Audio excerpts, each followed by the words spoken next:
What you been told about this guy right here's gonna rule the world. Yeah, that is where I'm gonna be, because I wanna be. No, I don't wanna sit still, look pretty. Hello everyone, and welcome to our next episode of Woman Up. I'm Hayden Thomas. And I'm Kiara Leidens. This is a series of podcasts that addresses different topics related to the hypersexualization and objectification of women, including in the media, as well as sex negativity. We would just like to put out there that while this is an educational series, we will be having fact-based discussion and adding in our own opinions as well. Something that many individuals do not take into account when thinking about the hypersexualization of women is the role that media plays in this detrimental mentality. I recently sent a letter to the long-term writer and director of Playboy magazine, attempting to address this issue. Hypersexualization can be defined as women being highly sexualized above all else, as well as imposing adult sexual attitudes on girls. This is from Kiara's essay. Hypersexualization and objectification can be found in many different forms of media. Advertisements, songs, movies, even magazine articles can show hypersexualization and objectification of women. So, for example, a lot of Calvin Klein ads have women like draped over this very overly masculine guy kind of as decoration, and women are also used as decoration in songs. They're kind of like the extras, just showing how much fun they're having or how cute they are. They're all extras in the thing, whereas the guys have the more main parts. And usually, especially when clothing is involved, women are not dressed like the men are, and we have seen this in a few different songs. For example, to prove our point and this theory, we decided to analyze a few music videos. We did look specifically for songs that portrayed women in this way, and so we are not trying to hate on any song group or any genre of music, just kind of showing the implications that music videos like these can have. So the first song we have is called Move Your Body by My Darkest Days. And to set the scene, we have the lead singer standing near the camera in kind of a darkened room wearing like a black rock suit, I guess, with a guitar, and about 20 women kind of dancing around him in black bikinis. I'd say more than 20. We have a little snippet that we would like to play for you.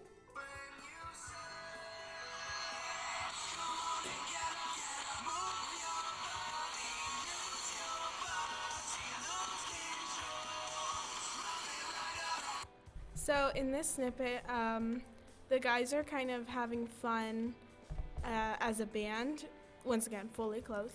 They are all like around. They're kind of in band formation. One's on the drums, another guitar. And surrounding them, as we said, are girls who are just obviously there for pleasure. I mean, they're half naked, and they're surrounding the men and like touching them, and like they're just like their servants, basically. Right. And what was interesting with this song is that the song is called Move Your Body. The lyrics in and of themselves have a bit of like degrading content. However, in the actual video, there's a lot of like quick shots of like a stomach or like someone looking at the camera like with a sultry expression, which is fine. And both of those things are completely fine. However, in the way that they're portrayed in this video, it's very objectified and hypersexualized, I think. Also, I noted that all the girls have very perfect bodies and the perfect look, and they're all skinny, but they have boobs and a butt, and they're all white. They're all white, exactly. They're all kind of like the ideal body that is very unattainable. And we kind of saw this as a trend with this band, not trying to hate on them. Another song called Porn Star Dancing is they are all dressed in black long sleeves and pants, and there are girls who are in actual bikinis, like very, very little clothing, which once again is fine, but in this context kind of paints a negative picture. and there's like 100 of them just dancing around the lead singer. All right, so this next song is by Maroon 5. It is called Animals. It's pretty popular.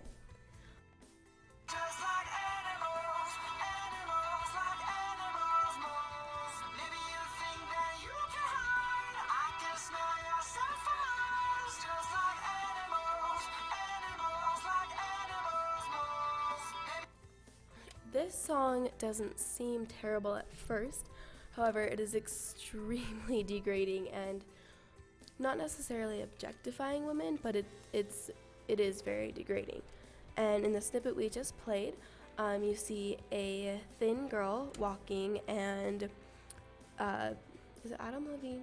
Is that his name? Adam Levine is following her while singing that, and Adam Levine is following her, singing about how he can smell her for miles.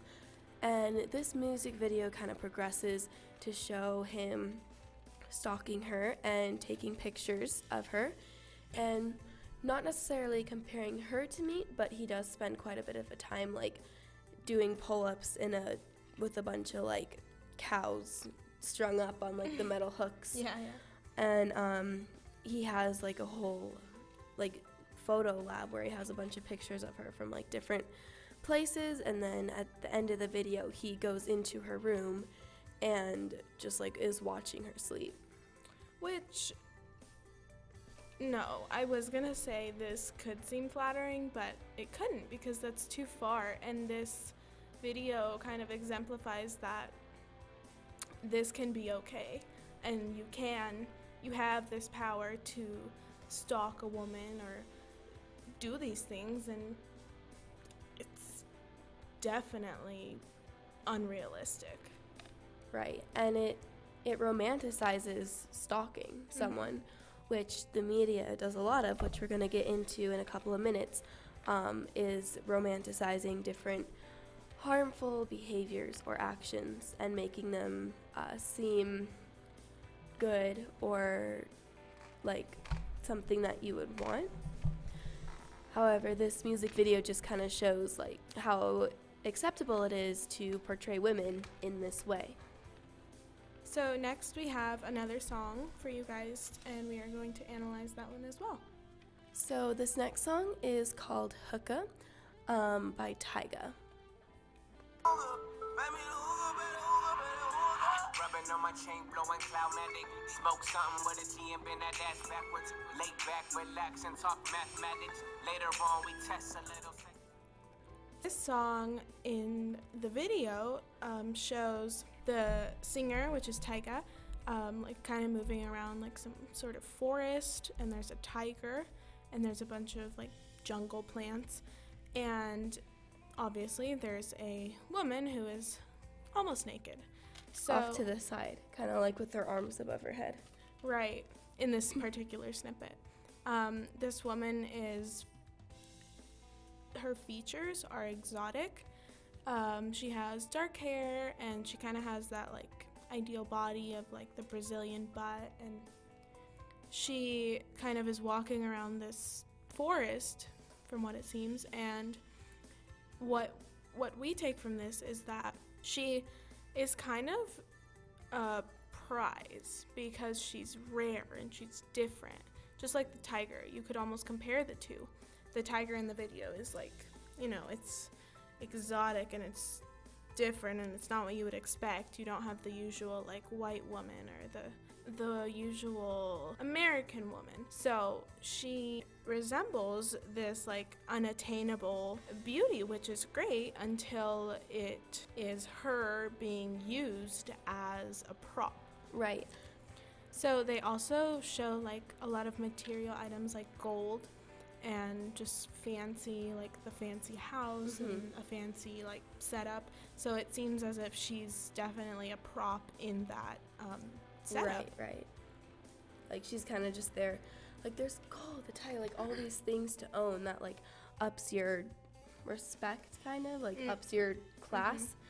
And then there's this beautiful woman. Like you just have your beautiful woman with you. And this reminds me a little bit of a documentary we watched where they would have like pimp balls. I don't remember what they were called. Mm-hmm. Where these pimps would have their women lined up behind them and look down. So you'd have the pimp walk in with all of his gold, his fancy clothes and stuff. Right. And this line of women wearing, belly shirts and stuff, just walking behind them looking at the floor.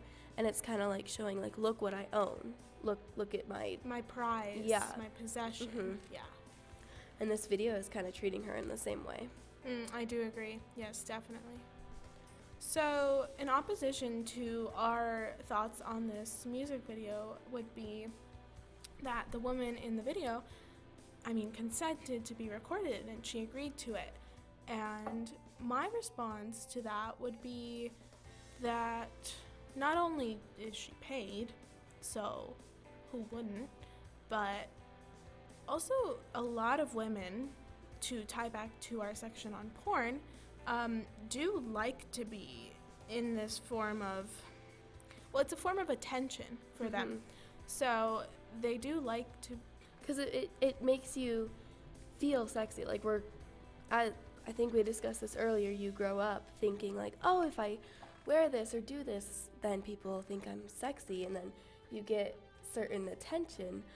I think every woman is pretty much taught that male attention is positive until, not at every point in your life, but definitely attention is seeked out, and women are taught that they shouldn't be confident and they shouldn't be powerful and like resist this attention from males. But so you may have to kind of teach yourself, is what I think. Definitely. And it can be for men too, but for women it's like mostly looks and just very shallow actions and being like calm and obedient and sweet. And the media reinforces this to such a high level. Every movie's not as much, but lots of ads, as we said, like Right. the Calvin Klein ads, and also, as we've seen, music videos. So many music videos, so many songs, so many just things that are put out into our media have underlying or outright messages about the way a woman should act. And like, for an example, any stereotypical romantic movie, or it can be a music video too, or a song, also enforces that and really romanticizes the idea of the guy saving the girl, or the guy like being the strong one, or if the girl saves the guy, it's saving him emotionally, and she's like sweet and charismatic and helps him emotionally. But with a guy saving, like, I don't know, it just really romanticizes this idea of like, this is how women should behave in a relationship, this is how guys should behave, this is how you get into a relationship.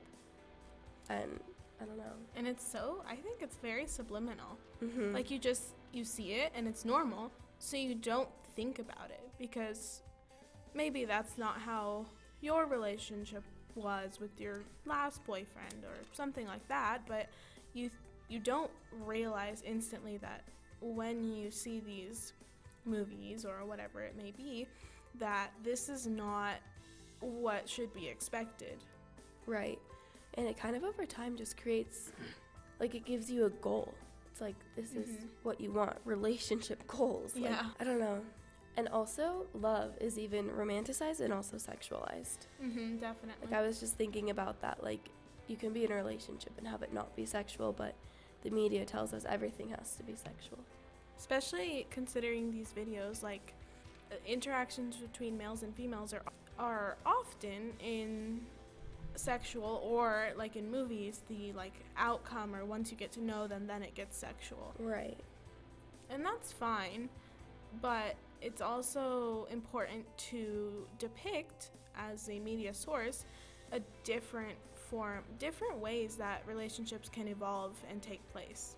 Yeah, I think that's very true, and I think it's important just to like help women have a more, and men too, have a more balanced and rounded idea of what their relationship should be like. And then there's just, that even ties back to sex negativity, because on one hand you have these like women being very like sexual and sexualized. Well, people are gonna look at them, oh, that's terrible, she's a slut, basically. She's acting slutty. And there's nothing wrong with being sexual, but there's also nothing wrong if you don't want your relationship to go in a sexual direction, but you shouldn't be shamed either way. Right, and that creates this form of, the continuum slut-prude. Thank you guys for listening to this segment of our podcast. Next, we will be talking about the implications of the adult entertainment industry in society. Those hands around that pole, she licks those lips and off we go. She takes it off nice and slow, 'cause that's won't stop dancing. This is a series of podcasts that addresses different topics related to the hypersexualization and objectification of women, as well as sex negativity. We would just like to put out there that while this is an educational series, we will be having fact-based discussions and adding in our own opinions as well. In this episode, we will be talking about the adult entertainment industry. Just a quick warning, this podcast does include some inappropriate language and content, so feel free to tune out at any time. Alright, so most of the information that is provided in this episode is from different documentaries that we have watched over the past couple of months. Including Hot Girls Wanted. The information that documentary provided was that more people visit porn sites each month than Netflix, Twitter, and Amazon combined. The only regulation on the porn industry as a whole is that girls have to prove that they are of age. So there really are no rules related to who can be in the adult entertainment industry and who cannot. Teen is the #1 search term in internet pornography. Forced blowjob is a popular term in internet pornography. Recent research shows that nearly 40% of online pornography depicts violence against women. This particular documentary follows the lives of a few different girls over the course of a couple of months, and it talks about their experience in the adult entertainment industry. One of the first girls we were introduced to is Tressa. She has long brown hair and wears glasses. She likes to hunt. She's kind of back home, she's kind of a cowgirl, and she's pretty simple. And so some of the quotes that we got from the documentary are as following. Without the internet, I probably would have just looked for an out-of-state job, go to school. I'd never been on a plane before. I needed some way to escape somehow. So Tressa got into the adult entertainment industry by finding an ad on Craigslist. So another girl, Ava Taylor, she also has glasses, and In the beginning of the movie, we see her smoking marijuana, but then as the movie progresses, she gets a little bit more, level-headed. Yeah, level-headed. The amateur porn world, you're just processed meat. It's like all about the guy getting off, like the girl's just there to help. As long as you have boobs and a vagina and an ass, that's all that really matters. They don't care about who you actually are. Ava was really interesting because she came into the industry pretty excited and she thought that was her thing, but then maybe about mid-movie, or documentary once again, she got pretty mad. She was kind of just woke up to all these things and realized that it's pretty degrading. In one scene, she was talking about a forced blowjob scene that she was shooting, and she just described how she really wanted to leave and she didn't want to be there, but she had to finish up the shoot. I feel bad. I was scared. I was terrified. I didn't know what to do. I didn't know if I could tell him no, or the fact that we already recorded 15 minutes of it, if I could just fucking leave, then what? Then I understand that's how rape victims feel, they feel bad about themselves. Because just from her experience, she, felt kind of trapped. She felt bad about herself after because she didn't really want to finish the shoot. And a lot of scenes like this, even though it's just a video, there are people who will, try to do this in real life. And that's what some of the girls, for example, Jade, didn't really understand. Jade was one of the next characters we were introduced to, and she was a Hispanic girl. She wore a nose ring, and as a person, she was pretty loud. Mm-hmm.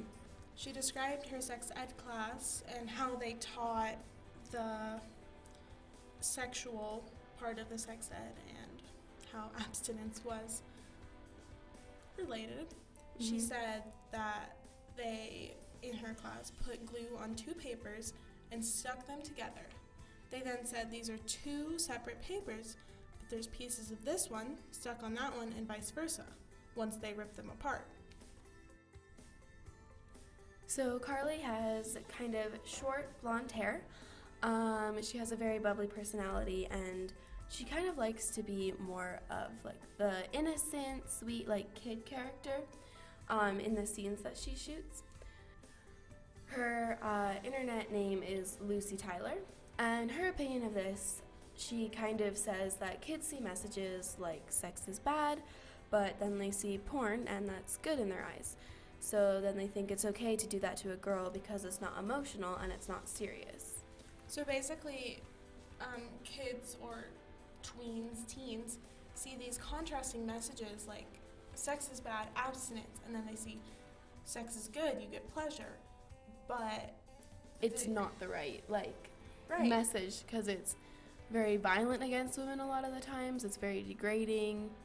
And like she says, porn is not emotional. It's you're penetrated, and that's it. That's where it ends. You don't have any form of emotional connection to anybody that you are shooting a scene with. Mm-hmm. I mean, you may, but Yeah, a lot of the girls said that like some of the scenes that they shot, they met the person. They were like, "Hi, my name is Lucy Tyler," or whatever, and then they just had sex with them. Like there was no emotional connection between them. So kids, it's bad when they're learning these things because neither is correct. Abstaining from sex is not always correct, depending on who you are and what your values are.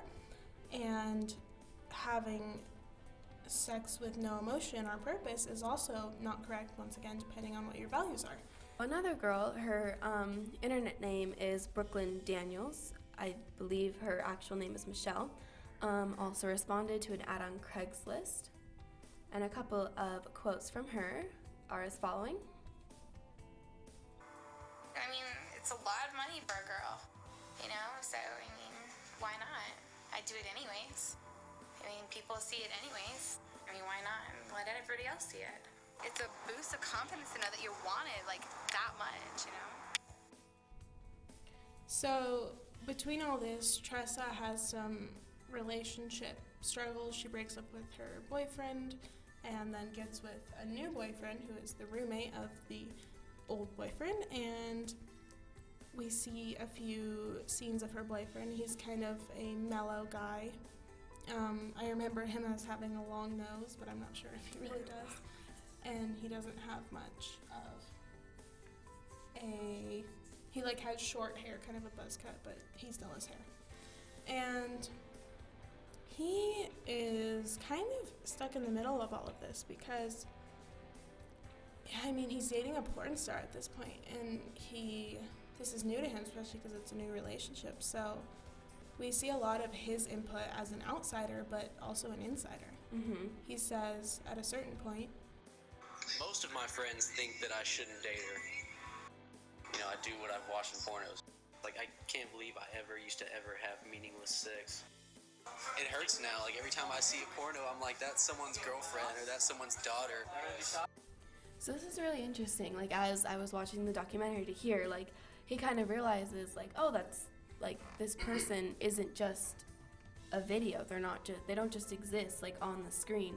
They have a life outside of this, and it can be very hurtful, you know, to see that. And so I think it was really interesting for him to, like, once he started to date someone who was in the entertainment industry, the adult entertainment industry, he kind of realized, like, oh, this isn't such a emotionless thing. It's only emotionless on the screen.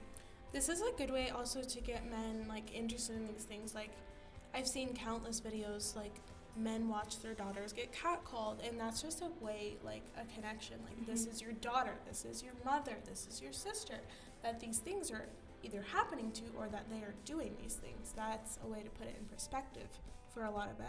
Right, and even though it is important to realize that, like, yeah, women are people, so that should be enough, but it's harder for a lot of, especially men, to make the connection. So it does help to think of it as like, oh, that's someone's mom, that's someone's daughter, as you were saying. So the next documentary that we wanted to include in our podcast is another very interesting documentary that depicts the lives of porn stars years after they've quit the industry. It's called After Porn Ends. So one of the first people who we meet is actually a guy. His name is Richard Pacheco, and he struggled with weight a lot, especially in his middle and high school years. And so he was just talking about kind of bullying. I had the largest breasts in the 7th grade. The guys would make fun of me and point at me and tease me. You know how deep those scars go? That's ugly shit. So this is really interesting because I feel like this is a recurring theme. Definitely self-esteem and childhood flaws, or like self-esteem problems as a child, because we saw the same not exact, but a very similar comment from the guy in Hot Girls Wanted. He said, you know, I used to be made fun of and now I'm doing this, like, suck that, everyone. It's kind of like I've come back and this is what I'm doing, like, try me, basically. And just for clarification, he was kind of like the pimp of the porn star industry. So, like, he had all these girls like living in a house with him, and he kind of like directed everything, but he was also a porn star himself, and he had a lot of respect, and so he was like, look what I'm doing now, this is cool. And so with Richard Pacheco in After Porn Ends, he kind of did the same thing. He got into the adult entertainment industry and started shooting videos, and I think that kind of helped his self-esteem, because in the past, porn used to be a lot different, and it's kind of morphed into this whole new thing now. We see another very important and thought-provoking quote from one of the other ex-porn stars in After Porn Ends, Tiffany Million. She is now about in her 30s or 40s, and, well, when the documentary was made, she was around her 30s or 40s. She had a pretty simple life. I think because of a lack of love in my life, or an inability to determine what love really is, I saw sexual attention as love. And so this quote just kind of shows, like, once again, another misunderstanding about, you know, the entertainment industry and about porn, and kind of like this whole thing that just also relates back to sex negativity and all these other things, just of people not really understanding like what it is, because it's such a censored and taboo subject, really. And before we move on to the next quote, a lot of this particular documentary was about kind of how porn has changed. And with, like, you know, the internet and all this, it kind of was a new career back when these people like Richard and Tiffany were in the industry. And so it was very different. Like, one guy was talking about how he used to really like it a lot. It wasn't just this, you know, thing that was unemotional. It used to be like, you know, you'd meet the person, you'd hang out for a while before. Like, it was very different than how it is today. So in the next quote, Tiffany makes a really interesting point that I think will stick with me forever. She says, what you do in porn films is not sex. I mean, I know you're being penetrated, but it's like this, you know? She sticks her finger in her cheek and continues. It's like this. I mean, that's what it feels like. It's just something occupying a chasm in your body, really. It's like this. She makes a hole with one hand and sticks a finger from the other hand in that hole. It's like this. That's what it might as well be. There's no emotion there. There's no feeling. So that was just really thought-provoking to hear that particular quote, because she was kind of just saying it's not sex, it's not love, it's not really anything, it's it's like doing a job. You know, it's like accounting or something. It's just doing a job with your body rather than like with your emotions and Yeah. your heart and your sentiments towards a person. So that was definitely, I think most porn stars would agree to that. Yeah, especially after they've gotten out of the industry and kind of realized like, oh, this is not what I originally thought. Yeah. So that's all we have for you guys today. Thank you for listening. I'm Hayden Thomas, And I'm Kiara Leidens. and this has been our last episode of Woman Up. Sit still, look